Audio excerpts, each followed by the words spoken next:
system your world will never be the same again. In television, Odyssey, a new dimension. Really? Only from Panasonic. Graphics 16 from NEC. 4,000 games console. Astro K. The Professor exceeded. And below. R26. Now get up to CDI starting at $299. Child Video Entertainment System.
The only system your world will never be the same again. In television, Odyssey, a new dimension. Really? Only from Panasonic. Graphics 16 from NEC. 4,000 games console. Astro K. The Professor exceeded. And below. R26. Now get up to CDI starting at $299. Child Video Entertainment System.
Hey, it's Chronologically Gaming, the only channel that's perpetually retro because we're playing every video game in order of release. We're already halfway through the year, but we've only played 1/4 of all the video games released in 1982, so let's get to it. We last played The Sands of Egypt on the Atari home computer. Let's see what is next. We're going to the Commodore VIC-20, and this is Satellite Patrol. Satellite Patrol is one that's really hard to come by the artwork. I have the catalog by HES, but that's about it. So let's pop in and play Satellite Patrol, human-engineered software at the beginning of July 1982. We've seen quite a bit of releases by these guys, and here's the next one. Oh, right off the bat, is it Asteroids? No way! Wait a second, it let me adjust the screen with the joystick. So I moved the joystick first, and then it was redirecting. And there's the sound. Okay, let me try this again. Because it allowed me to do a screen adjustment in the beginning, and we've never seen that before. Usually I don't get a response until I push F1, or I say I want to begin the game pushing a key, or I push the joystick button. That's fascinating. Okay, so let's try this again. Ready? And... nice! You just push the Commodore VIC-20 joystick button, and then you're in the game. Wow, and take a look at the scrolling. I believe that's shift register work that's allowing us to do the scroll on the outside. Wow, nice touch. One of the first times we've ever seen the VIC-20 do this. This is going to be a trick that's done a lot later. This is rare to see. Look at that in the background. And you might think this looks like Asteroids, and it really doesn't really... I'm sure it looks like Asteroids because the ship's the triangle, and there's asteroids all around. But this plays more like Bosconian. It feels like I'm scrolling all over the place, as if I'm looking down on the ship and moving around, or it's giving me the feel of that. Plus, the asteroids aren't breaking apart. But look at that. Wow, a freely scrolling VIC-20 game. Nice.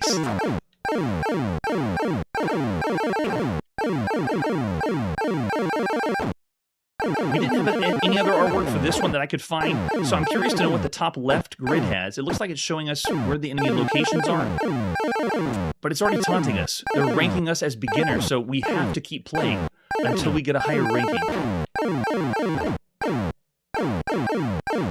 But gameplay-wise, it's a multi-directional shooter. I can go everywhere, shoot the asteroids. Yeah, this would be a great space shooter on the VIC-20 for 1982. That's true, we haven't seen Time Pilot. You speak of the future. I wonder if that has to do with enemies on... Let's try going to that cross. 6, 5. I'm going to go to the top right. 4. Okay, so it's counting down. I think that's just where my location. Let's try going down to the plus. It looks like 8. Oh, we have an enemy with... Oh, homing... Oh. It's shooting off homing missiles, so it looks like we've got at least 2 different things to avoid.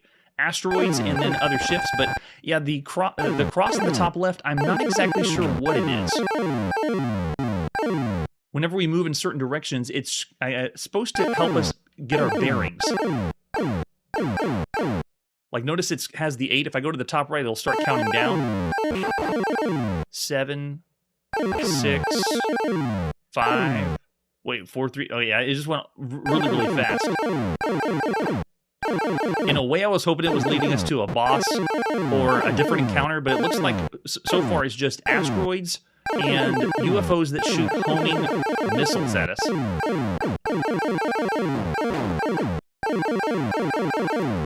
And from what I gathered in the catalog, this is the only route, and from gameplay I've seen online, the farthest you get is this. So there's no other extra levels. It is essentially this screen, but still the scrolling effect is really cool for the time. That's nice. That's right, stay in that Outrun sit-down arcade machine. Love it. So there you go. There's a quick taste of Satellite Patrol. Of all the games you could play on a home computer, that's pretty good. That's really impressive, especially with the border scroll on the outside. I'm going to say 3.5 stars of all the games you could play up to this point. It's really impressive because it's trying something that's a rarer game, which is the top-down scrolling shooter, which we're going to see a lot later when, obviously, from the chat, Time Pilot is going to make it even more popular. But Bosconians out there, I wonder if someone played that, and that's where they got the inspiration to Satellite Patrol. Very nice. So already having some fun in 1982. Let's see what is next. All right, time to go to the arcade and play Scorpion. Scorpion's one that was first available in Italy because it's by Zaccaria. It's also available in France. I don't know any other regions it was released for besides those two. Here is the artwork we have for Scorpion. Nice. Yeah, there we go, Zaccaria or Zaccaria. And yes, there's a Scorpion that we've played against. Flip it over in the back, we have 5 different phases. The thrilling path trip starts with killer insects standing in your way. Phase 2 is the spider surrounds you with deadly spider webs. And then phase 3 is the cavern scorpion stage. Stage 4, the trip continues in the maze of brightly colored cobwebs. And then phase 5 is the terrible Black Widow. Whoa, nice. So they got multiple bosses, or 2 large bosses, with examples of the cabinets down there. And there it is, the arcade cabinet. Now, Zaccaria, if you haven't seen the previous releases, they have this great aesthetic. The neon look is so cool. Even when we play games that we're familiar with, like Pac-Man, when they get released by Zaccaria, or if they produce them, they add this aesthetic to it that works great with black lights and looks really good for the arcade. For controls, we're using an 8-way joystick, and we have 2 buttons. We have missile and fire. There's our arcade marquee with an example of the screenshot. Oh, it kind of looks like that, right? From the picture.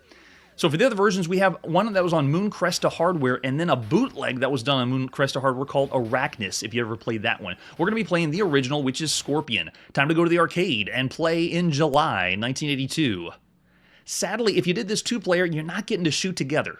You have to take turns. Oh yes, this might be illegal.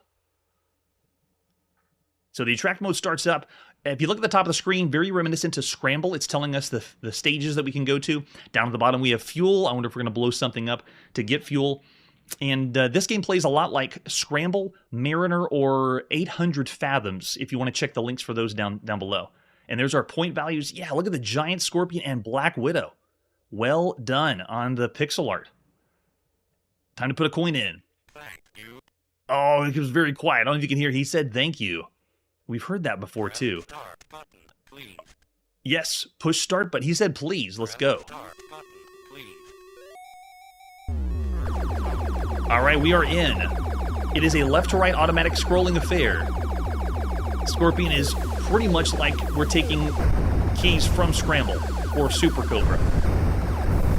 Which means it's another game that I want to keep playing. I want to see what the next phase is. I am not familiar and have not played this one before. Alright, so our fuel's going down. I don't see a way to unload them or get some more fuel. The shot button, though, the main one right here, is just a constant fire. I can hold the button down, and I have turbo. The game gives you turbo control, which is nice. And then check out the background. It's the Starfield, very reminiscent of Galaxian or Moon Cresta. But to tell you the truth, since I know the future, this game's really giving me vibes of Life Force or Salamander. Anybody with me? Being able to shoot destructible environments and then have this insect or biological motif. Oh yeah, pretty cool. Whoa, wait a second. Okay, so the game has switched up now. It is a totally different game. I'm moving around freely, but it's not scrolling automatically at all. It's going to a totally different game now.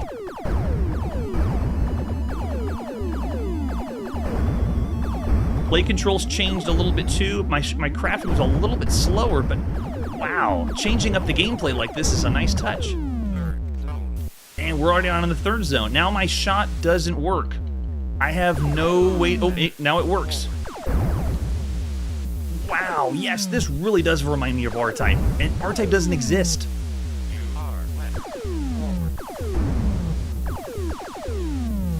Look at that. And then I have, again, freedom to move around. I don't know how to blow this guy up. Maybe I gotta fire a missile down. Where's my missiles? There we go.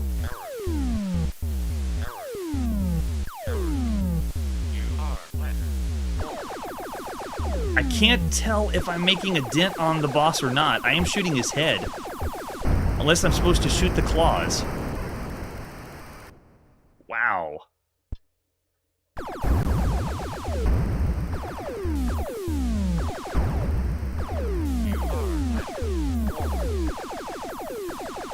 We've already played a lot of Scramble variants, a lot of horizontally scrolling shooters, and in the arcades they've been They've been really prevalent, but even still, this game feels really fresh and really fun.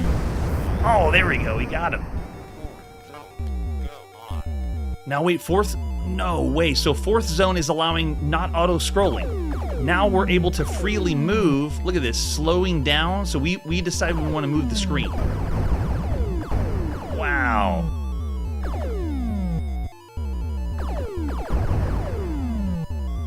The change in the gameplay is really where this game is shining and where it's at, because the best arcade games... Wow. Fuel, quick. What do we do? Nice, just pick it up. And I believe we're on our last life, so we better make some smart moves, and then we die. If you wish to continue, press Start 1 and Start 2 together. Okay. Let's try. Oh, wait, money in, quick. Did it work? It did! Oh, that's so cool. So you can put coins in, and it keeps the checkpoint on the phase you're on if you push both player 1 and player 2 start at the same time. Thankfully, we got both buttons, but we can continue where we left off. Nice, and we can have destructible environments. This is hitting so many marks of what the best arcade games need to be right now. Keeping it fresh by switching up how the game's played. Alright, so fuel's going down. We got the alarm. There's our fuel. Go pick it up. Let's take it down here in the bottom. What? I know, there's a lot of games that we're going to be seeing later this reminds me of. This is not allowing us to do checkpoints within the stages, it looks like. Notice that whenever I die and continue, I have to go back at the very beginning of the stage, which means when we do make it to the boss, if you die on the boss, you have to go all the way back and play it again.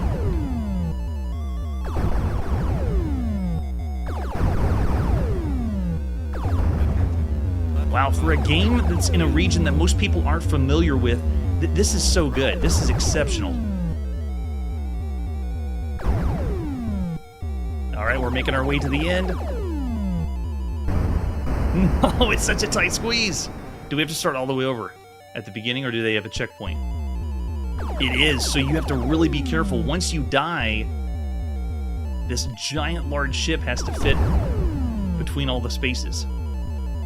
And you can also change up the route you want to take. Notice I'm at the top. Can we make it through there? Nice. Keep going on the top.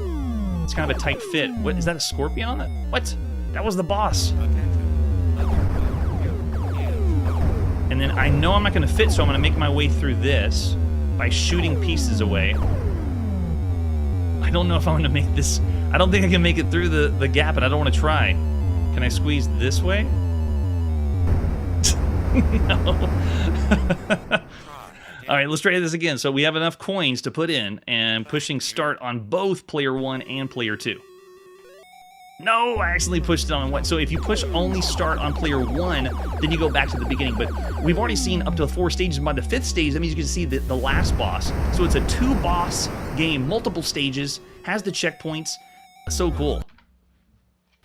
Yeah, but we have really good control over the ship. That is true. The pixel art is very well done, and this is just hitting too many good marks. I'm going to say of all the games we played up to this point, while Scorpion obviously is trying to take something that Scramble had, it's adding so many different multiple game modes. This is one of the best arcade games you could play for the time. Yes. Yeah, it has so many firsts available here, and it's also reminding me of games we're going to see in the future. So Scorpion is one of the best arcade games at the time. I really don't want this one to be missed out. Considering the context of everything we played up to this point, I'm saying 4.5 stars for Scorpion. Oh, I see in the chat we got 4.5.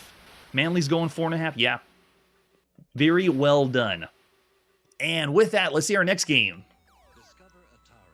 It's time for a shootout at the OK Galaxy. We're going to start first on the Atari home computer. Let's take a look at the box. Now, this is a later release that includes almost home computers. This is another one by Avalon Hill. Avalon Hill is kind of like the LJN of the computer world. They just want their game to be on every single home computer that's out there. It doesn't matter if there's a home computer that exists, they want their game on it. Yes. Interesting front of the box, not really too telling you about the game. It's just a crosshair in front, but it is letting you know it's a space game that we're going to play. Let's flip it over on the back. This one is the cassette version. Microcomputer Games programmed this. And this is, it's giving you some story and background like we do with other Avalon Hill games. Avalon Hill originally did strategy games, and here is them doing another, let's do something more action-based. You can see on the front and the top left, it's their action or arcade pack. And flip it back on, you can see this is available on several different home computers. We're going to play this first on the Atari, and it was also available on Apple II, TRS-80, TRS-80 color computer, lots of different systems. Shootout in the OK Galaxy. Here's the other artwork we have for Shootout at the OK Galaxy. Besides the box, here's the ad you would have seen at the time. Bomber Attack, we've already seen, and that one again is a subpar arcade game. But Shootout, we'll see what happens. Are the shields up? Energy level? Check. Azimuth set? Yep. It may sound like the latest summer space movie thriller, but it's preparing you to play the new Avalon Hill game Shootout at the OK Galaxy. There's the cassette we're going to pop in. Avalon Hill. And here's the manual, the first version of the manual, or one of the closest versions to the beginning. The Articles of Federation set forth in 2935 were a great step forward for the member states of the old Terran Empire. As part of the Articles, each member planet was granted equality, and all others and military force was outlawed as a means of settling disputes. This worked well for hundreds of years, but in 3247, the Federation Senate's Fleet Authorization Bill struck the fleet a deadly blow, imposing unheard of fleet reductions. It was reduced 20% and blah, blah, blah, blah, blah. This well-meaning action was greeted with anticipation in the barbarian empires that surrounded the Federation. In Shootout at the OK Galaxy, you are the commander of the Federation starship Demona in Patrol Zone OK. This zone protects the approaches of the most populous planets in the Federation, including Terra itself. So from the front of the box, it makes you think you're playing a Western, but you're not. It's like a Western twist, or they're trying to make the story like a Western twist with the OK Galaxy. So the whole point of the game is we're supposed to defend Terra and the populous planets of the Federation. When the game's loaded, you pick a difficulty level between 1 and 15, and Apple computers require, 2-digit entry. Thanks, Apple. The display screen will normally contain the following information. It has a view from inside your starship. You have a first-person view for this game. You'll see a set of crosshairs. These are your laser sights. To destroy a raider, they must be centered in these sights when your beam strikes him. You also have an indicator panel and the coordinates of the sector you're currently located in. You have the heading and azimuth, which I'm not familiar with until this game, to indicate your direction of travel and orientation in relation to the general plane. Sounds like a bunch of science mumbo-jumbo, but they're almost like Avalon saying it's an arcade game, but we're going to sprinkle in a little bit of strategy and a little complexity.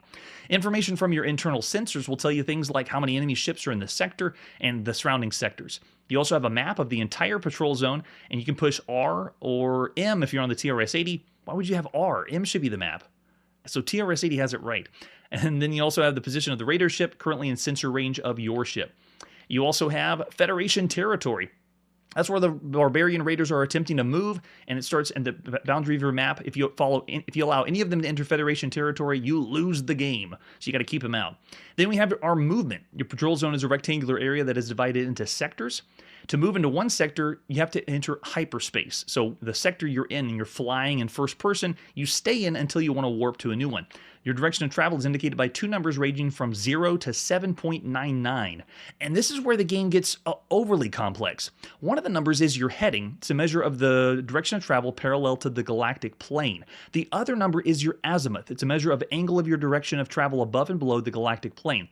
Hyperspace can only be achieved if your azimuth is set to 0. Once it's 0, then you change your heading by moving in the direction of what points it says. So for example, if you look at this diagram of showing you the numbers, if your azimuth is 0 and you move your heading to 4, when you do hyperspace, you will hyperspace to the next quadrant to the left. Yeah, it's very strange. Oh, 360. Okay, so you're familiar with the term. I was not familiar with it before this, but they make it too complex for a game that's supposed to be an arcade game. So in a way, it's slightly simulation of what it would be like to fly in space. So after you determine how you want to do hyperspace and how to move around, you can also increase shields and firing your laser beams through your crosshairs. You also have life support, and all this is based on energy. So as you play the game, move around, hyperspace, lasers, everything, it all depends on energy. And you lose the game if you lose your energy all the way down. Also, you'll lose the game if your vessel's hit and your shield strength is reduced to 0. How do you win then if you can lose all these ways? Oh, you can also lose if any of the enemies enter Federation territory. You can win if you destroy all the raiders that enter your sector and you're the victor. Federation is saved by your veritable brilliance. So just beating everybody up. And that's determined by the difficulty you say in the beginning. And then we have a list of commands, very, very helpful. Thank you so much. Look at this. If you're on the Atari, that's what we're going to be following. R for the map, which is very strange. And then Apple controls. And then if you're on keyboard or paddle. Cool. You can play paddle on the Apple. That's nice. And it explains what raiders are. Raiders are I believe the supply ship is plus.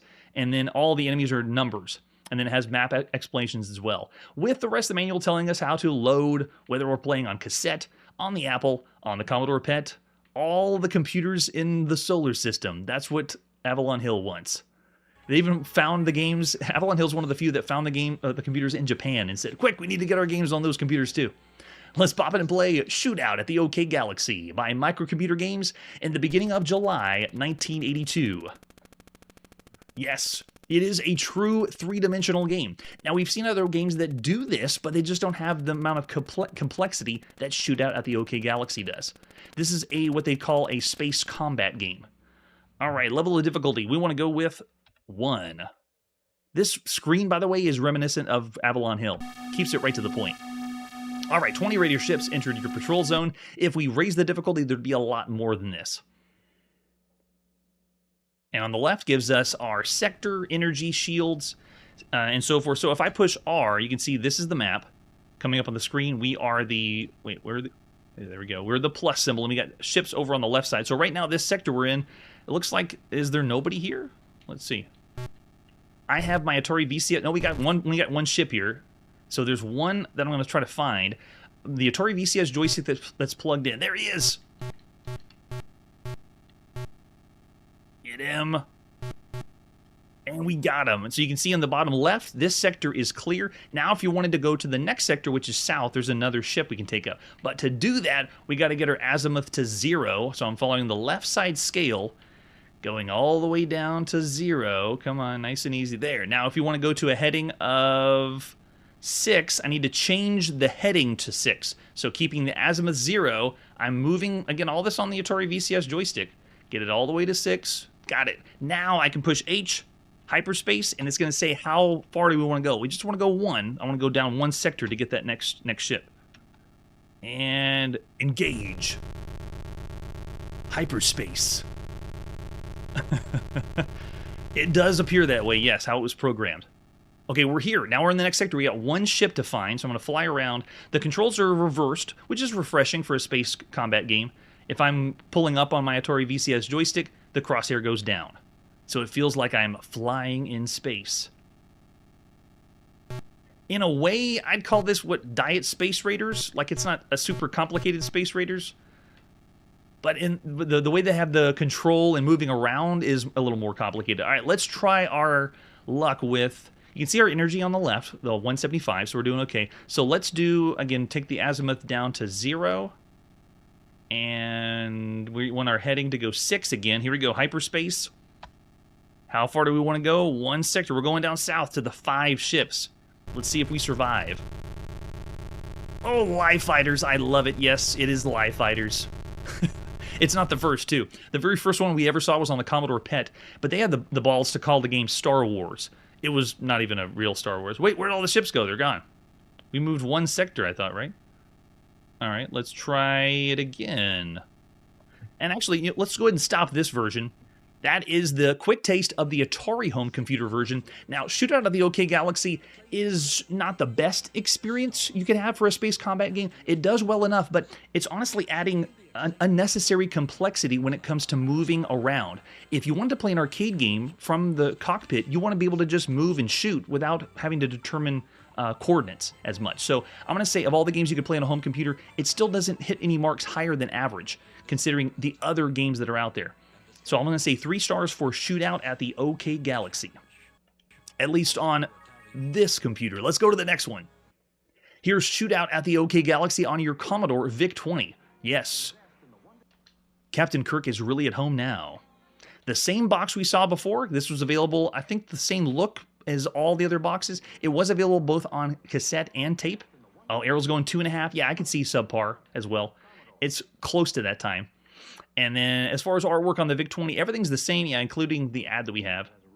Yeah, super simple. However, the manual is a different one. This is the updated manual with some screenshots, but we're going to be saving this manual for whenever we see it on the color computer. So let's pop it and play Shootout at the OK Galaxy on your Commodore VIC-20. This is made by Bill Hood, published by the Avalon Hill Company. And this one, I'm going to cheat a little bit. Rather than going through that, we're going to load up and go right into the battle. Go! So here we go. We're on the Commodore VIC-20. Still on difficulty level 1. You can see we got 2 ships in this sector. Oh, we got him. He's not a live fighter, though. What would that be? But we found him. Over on the left, the longer we stay around, the energy starts to go down. So we got one more ship in this sector. There he is. Got him. I can't believe how fast I found him. Go. Okay, we have it. Now we can do the same thing we did before. We have to drop our azimuth to 0. We got it. Now I want to go to the right. So that means we need to have our heading at 0. So let's drop this to 0. I'm doing all this with the VIC-20 joystick too. It works really well. Yes, it does kind of look like Klingon. Bird of prey.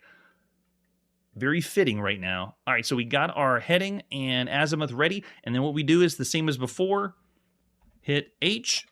And we want to go 1 to the right. Or 1 to 0. Oh, hyperspace. And we're here. So the ship is somewhere. It doesn't tell us.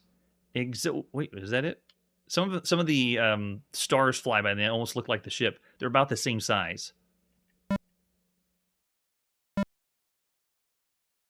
So in a way, it's a watered-down Space Raiders. It's a watered-down Star Trek variant.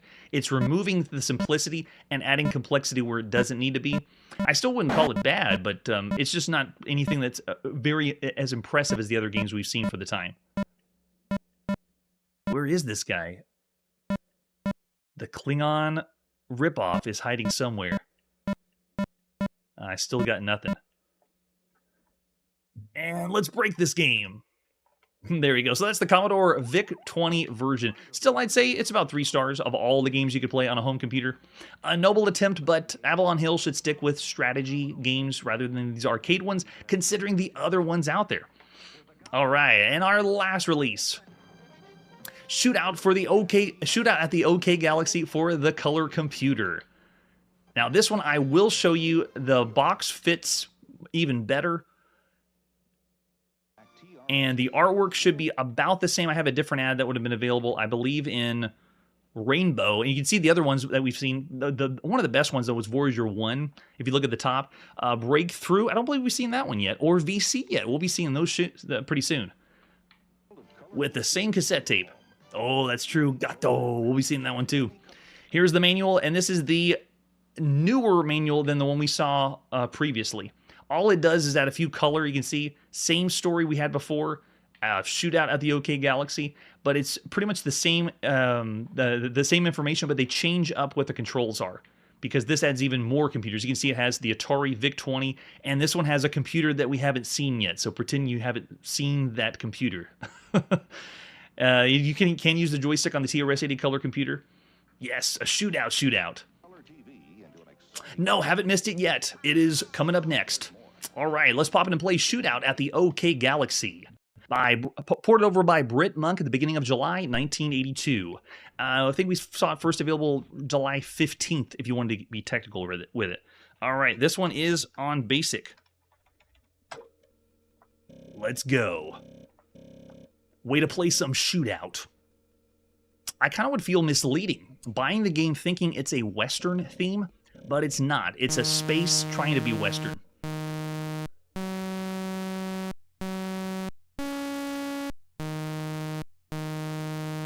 Now it sounds like we're doing Close Encounters of the Third Kind. All right, so press the right joystick button.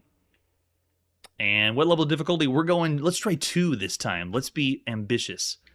Look at this. Wow. Now this feels even more responsive than the other computers we played today. Now we still have the azimuth represented by AZ down on the bottom, and then our heading. And then over on the left side shows you our location. Now we should have M for map.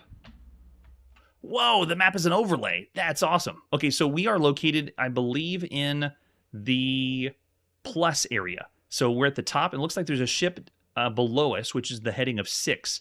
So if no one's here, that's so cool, though. Look at that. The map just appears and goes away. That's awesome. Oh, it is. That's right. It is both. Thanks for the correction, Curtis. Yeah, it is both. All right, so let's go with heading of zone 0 out of azimuth, and then we want a heading to go into 6, right? Yeah, we want to go down 1, so I got to get my heading to 6. Now that we're there, and hyperspace, going 1 square away. Let's go. Engage. Whoa, nice touch. We're getting closer and closer to 2001: A Space Odyssey. Okay, we're in. Do we already blow them up? Man, that was fast. This one feels way better than the other two, as far as the responsiveness and the look at the lasers. That's so cool. Okay, so let's go ahead and switch it up. Check our map. Looks like we got someone to our left. So I'm following again on the map, holding down the M button, and then we're located as the plus in the top right of the map, and then the number 1, it means there's 1 enemy ship. So that means I got to go to the left, which means a heading of 4. If you're confused, I completely understand. That's why I would say the problem with the game is of the confusingness of it. All right, so let's zero out our azimuth, and let's move our heading to 4, going this way. There it is, got it to 4, and hyperdrive, going 1 square to the left. This should lead us to 1 enemy again to the left. Nice effect. It's essentially the same game. This one just feels like it plays a little bit better. Look at this. There's 2 ships or 1 coming at us. Oh, go, go, go. I don't think I can get...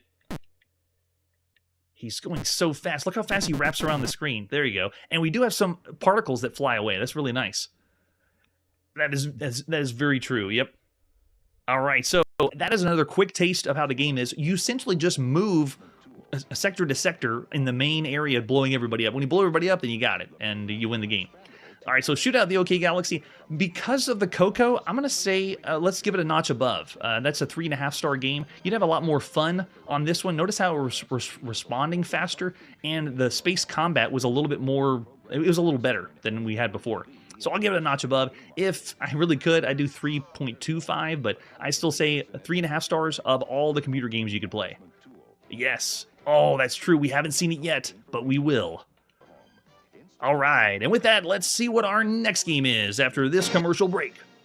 Star Wars: The Empire Strikes Back. Oh, yes. Now a great video game. Yes, A movie which a great challenges video your game. imagination. Now a Look at video that, game exactly where like the challenge film. never ends. Oh, You saw yeah. Luke Skywalker battle the Imperial We got to Waters. battle Now this. bring the Oh, battle man, home. it's the perfect fight, The too. Force was with Luke Skywalker. Will it Bring be the with battle you? hut. What is he Star doing? Wars: The Empire Strikes Just Back gonna play video some game. Empire For Strikes your Back. Atari and Sears video game systems from Copper Brothers. A one-step. All right, I'm going to have to play Star Wars that way. Just playing my Star Wars game. This is Star Wars: The Empire Strikes Back for the Atari home VCS, the Atari Video Computer System. Let's take a look at the box. Ladies and gentlemen, this is the very first time we have an official Star Wars game. This is the very first time that we have a Parker Brothers video game that's on a console or anything else besides a handheld. This is so many firsts. It's also a game that is, even though it's Star Wars, and we've seen lots of other Star Wars ripoffs, it's doing what's the most popular movie right now, which is Empire Strikes Back. That's right. Yes, we have. We already have. Where he got famous for the llamas, apparently. All right, let's flip it over on the back. 32 game variations. Imperial walkers approaching the Rebels' power generator on the ice planet Hoth. You can prevent them by blowing up these AT-ATs. AT-ATs, whatever you'd like to call them. When your snowspeeder's damaged, land on the valley for quick repair. You control everything with the Atari VCS joystick, and you might even gain the Force. May the Force be with you. Yes, yes, it will. Look at that. So cool. Let's see the other artwork we have for Star Wars: The Empire Strikes Back. This is an awesome game. Here we go. I would be so hyped right now Empire Strikes Back comes out. They now refer to the New Hope as Episode 4, and you have these 2 Star Wars games. Everyone's all about Star Wars, and if you were able to get this and play this, it would be the biggest deal. Here's the ad you would have seen. Bring the battle home. Yes, we are. And we also have the cartridge. This is the first Parker Brothers release on the Atari VCS and the first video game that Parker's ever done. So it looks different. This is another third-party publisher and developer. So the Parker Brothers did this in-house or hired people to do in-house. And the cartridge is very reminiscent of making it look different than the other Atari games. I believe this brings our third-party count of people doing games for the Atari up to 5. So this is the 5th third-party publisher. And it doesn't stop there. And there is one of the ads you would have seen in your local store with another example of the cartridge. And yes, let's go. He's ready to play some Atari. And an example of the screenshot.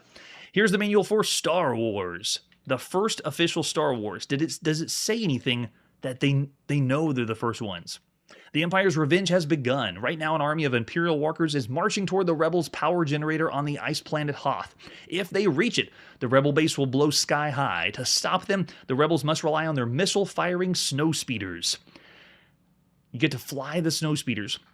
And in the hands of a skillful commander, you can destroy the mighty walkers. Climb your snowspeeder and be prepared to meet the first of your deadly enemies. The object of the game is to destroy as many Imperial walkers as you can before they reach the power generator at the end of the battlefield. So just blowing them up. Flying as the snowspeeder. They have the difficulty switch, makes the landing pad smaller or larger, but that's about it, if you have it on your system. And then there's the joystick to fly around. Oh man, so cool. Our battlefield is the ice planet of Hoth. It uses 8 TV screens wide. The radar band monitors the entire playfield. To play, you got 5 snow speeders or 5 lives. At the start of the game, the first snow speeder is displayed in the ice zone. The remaining on-deck snow speeders are displayed just under the radar band. To start the action, fly your snow speeder down the screen, so moving left. And so the screen's going to be scrolling left and right a la Defender, which, by the way, we haven't seen the official Defender yet on the Atari. This came out before the official Defender. There's been other variations of Defender for home consoles, but not official Defender. And then they explain the radar band at the bottom. Now, we played another one, Chopper Command by Activision. That's another one that had the radar that you could use. But this one, I would say, is a little bit more polished. As you lead, the lead walker reaches the right end of the radar band, it'll blow up the power generator and end the game. You don't get any animation for that. It just don't let them get to the right side of the screen. How do you destroy them? Well, you get tow cables and... Wait, what? No tow cables? How are you going to take them out without tow cables? You got to take them out with the tow cables. It takes 48 hits to the body to destroy an Imperial walker. Each group of 8 hits weakens the walker one stage and changes color, and it goes from gray to blue to purple to red to yellow, and then boom, it blows up. It starts going slower whenever it changes color too. A snowspeeder can fly around the back of the walker and attack it from the rear. A snowspeeder cannot weaken or destroy a walker by hitting its legs. There's a quicker way, and that is the tow cable, right? No, it's not the tow cable. It's the bomb hatch. Every now and then, they're going to be a colored square that'll pop up, and if you hit the bomb hatch, it's instant destruction on the Imperial walker. That's right. You can only do the tow cable in the movie. Sorry, kids. Oh, man. When you destroy the Imperial walker, a new one will enter the battlefield. Each new walker will be tougher than the last one and will walk faster, fire missiles more rapidly, and just get more and more difficult. Imperial walkers fire deadly missiles, and man, they do. I remember them flying behind. Somehow they're shooting directly behind them, too. When the snowspeeders hit, it changes color as well. So your snowspeeder is going to change color to let you know your damage is ramping up. So what you do is you repair by going in any one of the valleys. Go down to below, and your snowspeeder will change back to its original color, and you'll be at full power. Great example of the screenshots showing the gameplay. And then if the snowspeeder's destroyed, it explodes. Stay out of the walker's line of fire, or you can try to shoot down your walker's missiles. That's right, you can shoot down a missile if it gets close without hitting you. But that's if it's using, I believe, the bomb, the smart bombs. That's right. And you can even get the Force. If you keep your snowspeeder alive for 2 minutes, the Force will be with you. Your snowspeeder will begin flashing, and you'll hear the Rebels theme song. The Force will be with you for 20 seconds. During this time, your snowspeeder is all-powerful. You'll be invulnerable. You cannot be damaged. It cannot be destroyed. When you gain the Force, move in and out of the Imperial walker and fire away. I just remember that music playing whenever the game starts. And then the game ends whenever you leave the Imperial Walker reaches the power generator or when your last snowspeeder is destroyed. So basically, you just keep going till the end. There's 32 game variations here. They add things like smart bombs where the bomb hatch that can be used to incinerate a walker will release this bomb that will follow you around. I hated those things.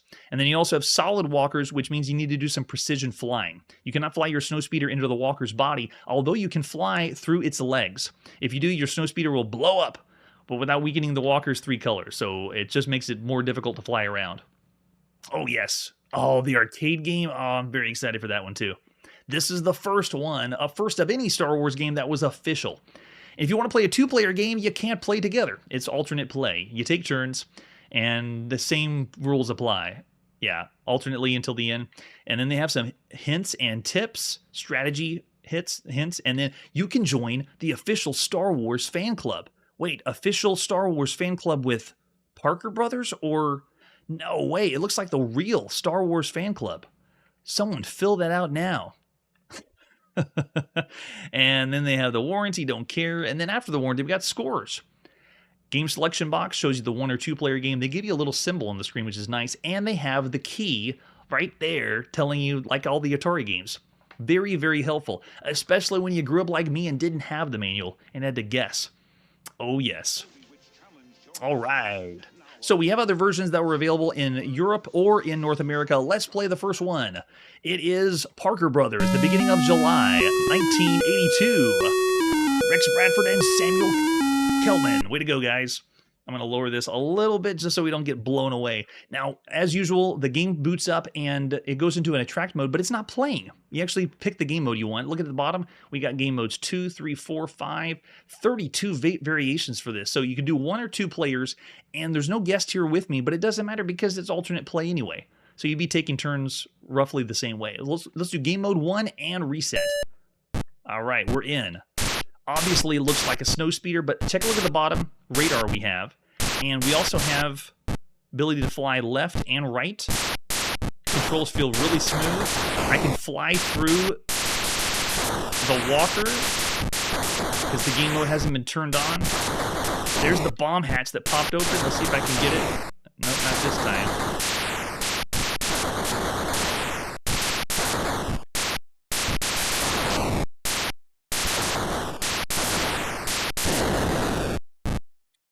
The best context I can explain for this game is, I originally played this game after later Star Wars games, so I was underwhelmed when I first played this.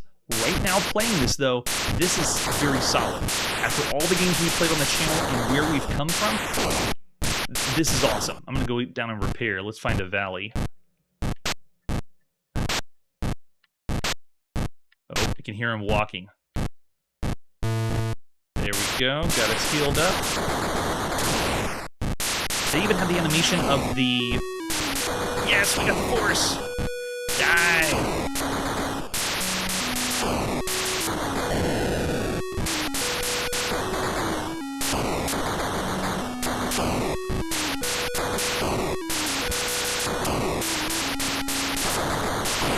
The excitement of this game coinciding with Star Wars, and considering on the home console, we haven't seen that many games that allow you to have this kind of freedom to fly around.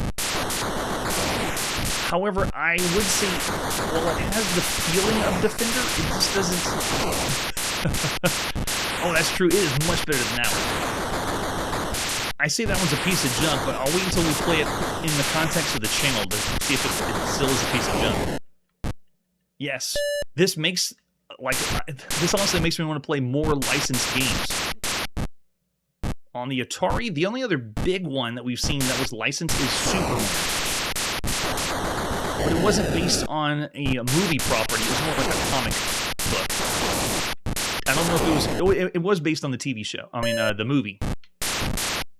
Alright, we're going to the end. Look at that. Scroll speed, though. And nice touch showing the different layers scrolling by. They don't have like the color gradients. Oh, we got him. Nice. They don't have the color gradients that Activision does, but still really, really fun. need to get him to look up.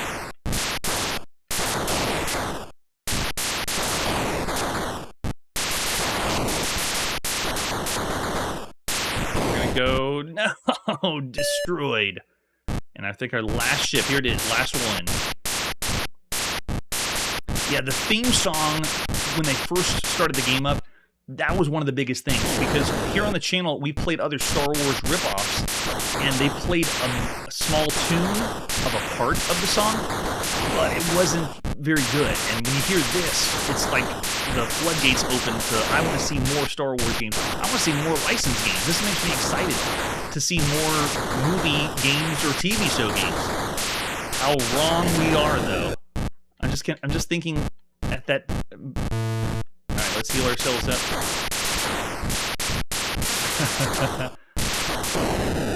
Got it. Oh, he got a big hit on us. See, they're firing faster and they're getting tougher. Let's go back for another one. Got it.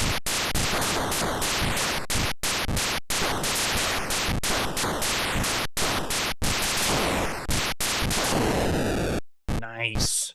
And that sweet spot, when you get the port open, yeah, so we have the force. Go, go, go, go, go.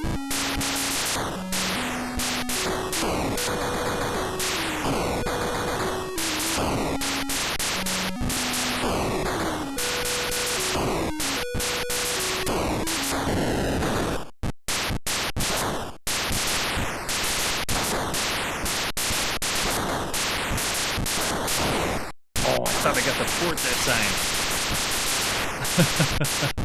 That is true. If we ever get to Kyle Katarn, that is one of my favorites. Look at that. Nice. All right, so the walkers just keep on coming. Can we follow the bullet all the way down? Look at this. 8 screens. Our snow speeder is so fast. All right, I'm going to go back to the manual just to do one last thing. Using the grid, I want to turn on everything. The solid walkers and smart bombs on the... let's do the easiest. So we'll do game mode 13 for one player. Let's give that a shot. So switching up the game mode, going to game mode 13, unlucky number 13, and hitting reset.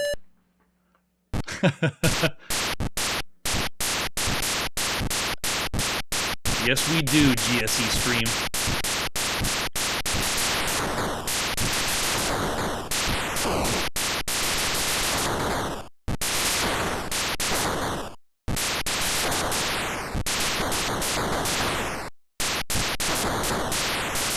Seen the smart bomb yet.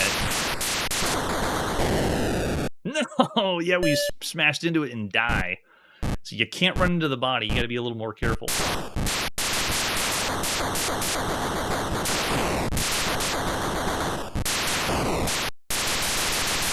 Alright, so I'm looking at the chat for ratings. I've seen some 5s, but I saw the 4 or 2. Oh, yeah, really difficult when you have to fly without smashing into the body.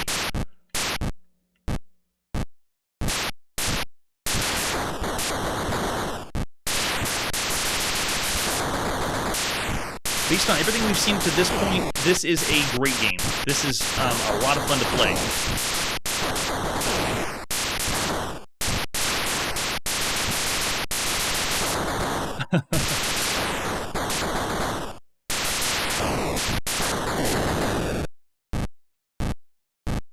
The other thing, too, because of everything else we've played up to this point for home consoles, this feels like they didn't just phone in to make a game. This feels like it was done as well as they could to make you feel like you're in a Star Wars game or play a Star Wars game. It felt like they were giving fan service to the fans to make this.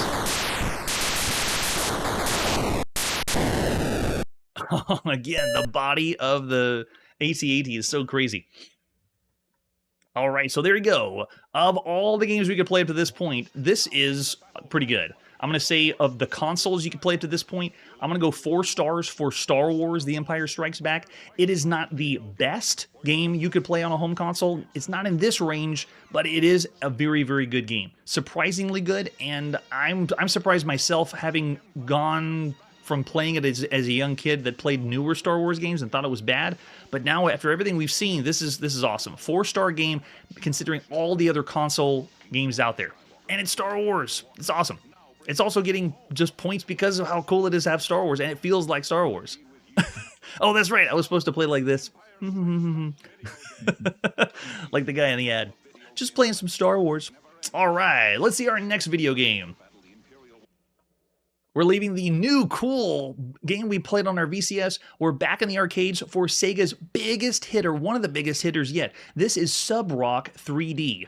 It's not one of the Sega games that you remember from the name, but it is a very seminal one. Let's take a look at the artwork for Sub-Rock 3D. Yes, that's a good point. That was programmed in-house by Parker Brothers. Or they got people to do the programming for them. This is Space Submarine. The first time you would have seen it in Japan, and then flip it over in the back, we have the examples of 2 different arcade cabinets. The one on the left, the sit-down one, that's the way to go. So cool. Yeah, there it is. Look at that in all its glory. It's beautiful. It's got all the curves. It's got look at the technology on the side. It makes you feel like it's something space age, because that's what we're going to do. We're going to play something in space. If you look in the center, this is viewed through a periscope, because you're supposed to be playing as a futuristic sub, and you're looking through the periscope to make all the attacks, and then you hold your hands on the handlebars. Look at that. And people can see from the inside, because this, ladies and gentlemen, is the very first video game to have stereoscopic 3D. Don't put on your 3D glasses. You don't need the 3D glasses. This is stereoscopic 3D, the very first of its kind. So if you zoom in on the inside, you can kind of see the handles that you'll hold on to with the shooting mechanic. Yeah, all you need to do is move around and then fire. There's the example of the arcade marquee.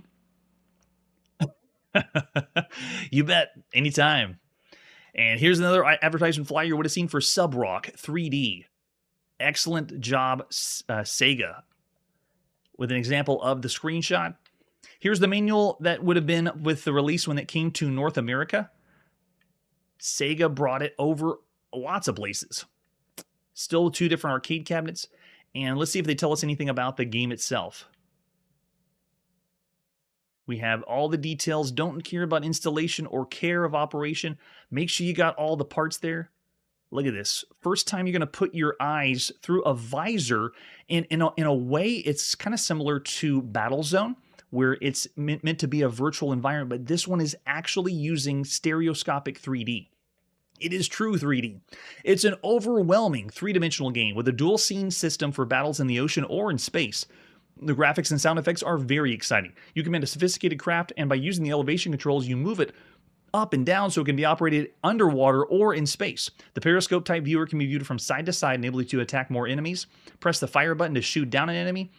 Dynamic stereo sound system creates an amazingly realistic surround effect. Many strangely shaped crafts, missiles, UFOs suddenly zoom in to attack you, and when they're in their sights, you can shoot first and survive. The 3-dimensional effect of fast-moving crafts and missiles combined with terrifying explosions seemingly right up close are truly bewildering. To destroy the barrier guarding the enemy command ship, you must hit it in the very center. After blowing up the command ship, you proceed to another round. The bonus points remaining will be added to your score, and you get a high score that you can put in. The play ends when you lose your last ship. It's a first-of-its-kind 3D game, and that is very true. This is so big. And there we go. We got the scoring, too. We got to go for the 1,000-point ship in the background, probably the fastest one, or mystery number of points ship. That's the one. And we even have a boss, a command ship. Nice. And then they go into the power consumption and so forth, which we will not check out. We're going to the arcade to play Sub-Rock 3D. This is by Matsushita Electric, published by Sega Enterprises or Sega Gremlin in North America in the beginning of July 1982. This is another arcade game I cannot do justice. If you could play this in real life, you would get the 3D effect. If you could play this in real life, you'd get the surround sounds in the sit-down cabinet. This is one of those full packages where Sega's trying to give you an arcade experience, not just a space shooter game. So imagine all these pixels and all this scrolling coming at you in 3D. I mean, look at that. It's another one of those Sega games where they're doing the sprite scaling. Look at this. The sprites are going in and out, back and forth. And it'd be so cool to see it in 3D. All right, let's put a coin in. And push start. And we're going to raise this up so you can hear all the sound. It allows you to go down at the bottom to fire off torpedoes at the ships. And then you can go to the top, if we don't die, you can go to the top and then fire off missiles at the UFOs. So you have a lot more range than just on the ground. But this is essentially what you do in the game. Dodging and destroying everything. But it's the kind of game you probably spent 50 cents on just to have the experience of I'm playing a game that's immersed in 3D.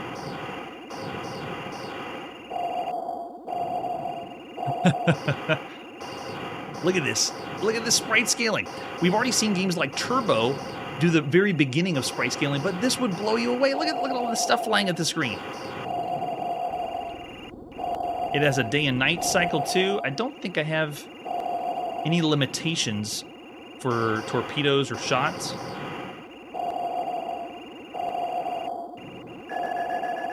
Uh-oh, the mystery vessel. Where is it? Look at the vessels on the ground are coming left and right.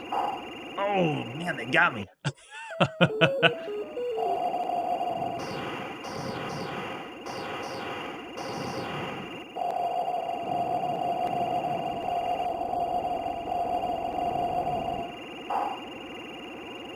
While this is the experience in complete 3D, oh, nice. We can put our initials in. How does this? Oh, cool. It works with going up and down. Moving your periscope up and down works great. There we go. We got the high score because we're the first ones to ever turn on the system. Amazing. I'm going to zoom this in just to get a better view of the screen. There. Now go.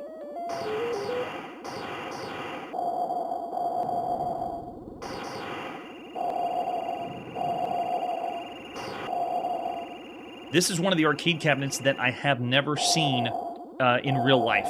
The sit-down, getting the full surround sound experience. It requires a lot of maintenance because any of like a stereoscopic 3D game from 1982, it takes a lot to keep going.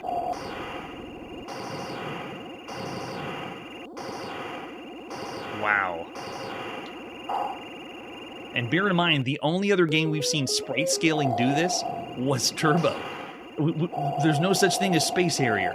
There's no such thing as Outrun. None of that stuff. This right here is like top of the line. You even get the effect of seeing your missiles fly away from you in 3D. But it doesn't give you the feeling that you're in a virtual space like Battlezone. This doesn't feel like I'm moving around a world freely. It feels more like a rail shooter, if that makes sense. Oh, you did? Oh, wow.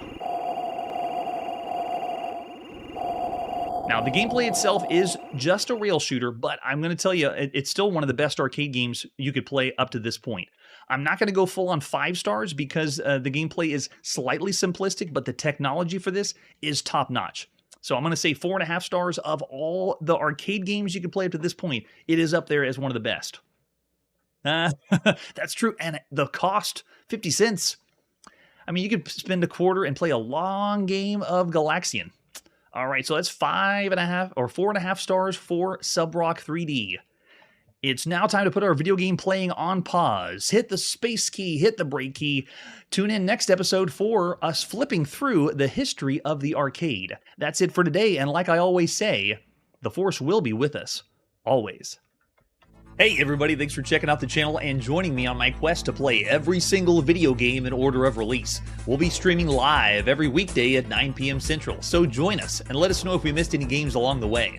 This video would not be possible without Launchbox, RetroArch, and MAME. Tell all your friends there's some crazy guy named Chronologically Gaming trying to play every single video game. We have links down below that'll send you to places like our Discord and Patreon, and one that says all the video games we've ever played. If you go there, it's a list of everything, and you can click right to the game you want to see. Chronologically Gaming is the name to look for. We are Perpetually Retro, and we will catch you next time.